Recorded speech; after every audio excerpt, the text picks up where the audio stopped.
হবিগঞ্জ জেলার বাহুবল উপজেলার হাফিজপুর গ্রামের বাসিন্দা কৃষক মোহাম্মদ তৌহিদ মিয়া তার বাড়ির পাশে প্রায় 40 শতক জমিতে মাচা তৈরি করে চাষ করেন রঙিন তরমুজের সঙ্গে সাম্মাম। এই চাষে তিনি সফলতা পেয়েছেন। এ সম্পর্কে আরো বিস্তারিত জানবো ডেস্ক রিপোর্টে। বর্তমানে মাচায় মাচায় ঝুলছে হলুদ, কালো, সবুজ রঙের তরমুজ ও সাম্মাম। এর ফলন এতটাই ভালো হয়েছে যে দেখে মন জুড়িয়ে যায়। খেতে রসালো ও সুস্বাদু এই তরমুজ এবং সাম্মাম বিক্রি করে প্রায় 3.5 লাখ থেকে 4 লাখ টাকা লাভের স্বপ্ন দেখছেন তিনি। এখানে চাষাবাদে তার ব্যয় হয়েছে প্রায় 40,000 টাকা। তিনি জানান, এই প্রথম তরমুজের সঙ্গে সাম্মাম চাষ করছেন তিনি। আধুনিক প্রযুক্তির মাধ্যমে সিলেট অঞ্চলের কৃষি উন্নয়ন প্রকল্পের আওতায় মাচায় তরমুজ ও সাম্মাম চাষে তাকে পরামর্শ দিয়েছেন উপসহকারী কৃষি কর্মকর্তা সামিমুল হক শামীম। বর্তমানে গাছের পরিচর্যায় ব্যস্ত সময় কাটছে তার। এসব চাষে সহায়তা করেছেন তার ভাই মোহাম্মদ শফিক মিয়া ও শওকত মিয়া। তরমুজ বিক্রির উপযোগী হয়েছে, তবে সাম্মাম বিক্রি করতে আরো কিছুদিন সময় লাগবে। সরজমিনে গিয়ে দেখা যায় সবুজ কচি লতাপাতার মাঝে ঝুলছে হলুদ, কালো ও সবুজ রঙের তরমুজ এবং সাম্মাম। মালচিং পদ্ধতিতে পোকা দমনে ব্যবহার করা হয়েছে হলুদ ও ফেরোমন ফাঁদ।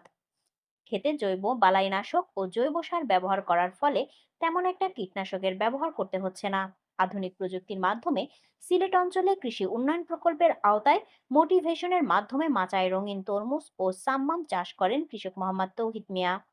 তিনি তরমুজ প্রদর্শনী আবাদ করে সফল। তাকে প্রয়োজনীয় পরামর্শ দিয়ে উপজেলার বিভিন্ন স্থানে তরমুজ চাষ শুরু হয়েছে। তার জমিতে চাষকৃত রঙিন তরমুজ ও সাম্মামের ভালো ফলনও হয়েছে। এতে প্রমাণ হলো তরমুজ ও সাম্মাম চাষে বাহুবলের মাটি বেশ উপযোগী। তরমুজের সঙ্গে চাষকৃত সাম্মাম রসালো ও সুস্বাদু এবং পুষ্টিকর। আমি মোহাম্মদ শামীমুল হক শামী, উপসহকারী কৃষি কর্মকর্তা, ব্লক ডিমুরা। আধুনিক প্রযুক্তির মাধ্যমে সিলেট অঞ্চলে কৃষি উন্নয়ন প্রকল্পের আওতা তরমুজ প্রদর্শনী চাষ করার জন্য কৃষক তৌহিদ মিয়াকে পরামর্শ দিয়েছি।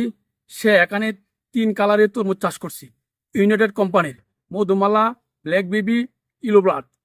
আর এখানে অতিরিক্ত হিসাবে তারা সাম্মাম চাষ করছে। আমরা পরিপূর্ণ দেখতেছি সাম্মামের কি রকম ফলন আসে। তো এখানে দেখা যাচ্ছে যে দেখার মতো আর কি, সব কালারই সুন্দর হয়েছে এবং মানুষের দিকে এটাতে আগ্রহ হইতেছে এবং অনেক ডিমোরা দিন দিন তরমুজের আবাদ বাড়ছে। আর এখানে ফেরোমন ফাঁদ, হলুদ পাত এবং মালচিং পেপার ব্যবহার করা হয়েছে। আমি কৃষক মোহাম্মদ তৌহিদ মিয়া। আমি ওই ডিমরা ব্লকে তরমুজ চাষ শুরু করি শামীম স্যারের পরামর্শে। শামীম স্যারে আমার পরামর্শ দেওয়ার পরে আমি এখানে এই জমিটা 40 শতক জমিতে আমি 3টা কালারে তরমুজ চাষ করি। পাশাপাশি আবার সাম্মামও চাষ করি, মানে যে গাছটা মরে গেছে এটা আমি সাম্মাম চাষ করছি। এতে আমার ফলন খুব ভালো হয়েছে। আমার এখানে 1300 গাছ আছে। 1300 গাছের মধ্যে আমার 1300 গাছে টোটাল ভালো রয়েছে। আর এই 1300 গাছের মধ্যে আমার 2টা করে ফলন আইছে।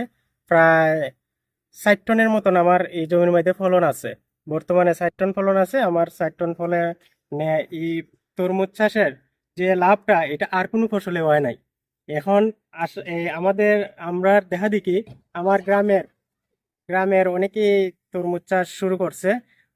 আগামীতে আল্লাহর রহমতে এই এলাকাটা যা আছে সব তরমুজের আবাদ বেশি হবে। তরমুজের রাজ্য গড়ে উঠবে। তরমুজের রাজ্য হবে, কারণ তরমুজ বর্তমানে আমাদের এই তরমুজের ওজন আছে প্রায় 3 থেকে 2.5 কেজি 4 কেজি এরকম। আমার জমির মধ্যে প্রচুর তরমুজ আছে।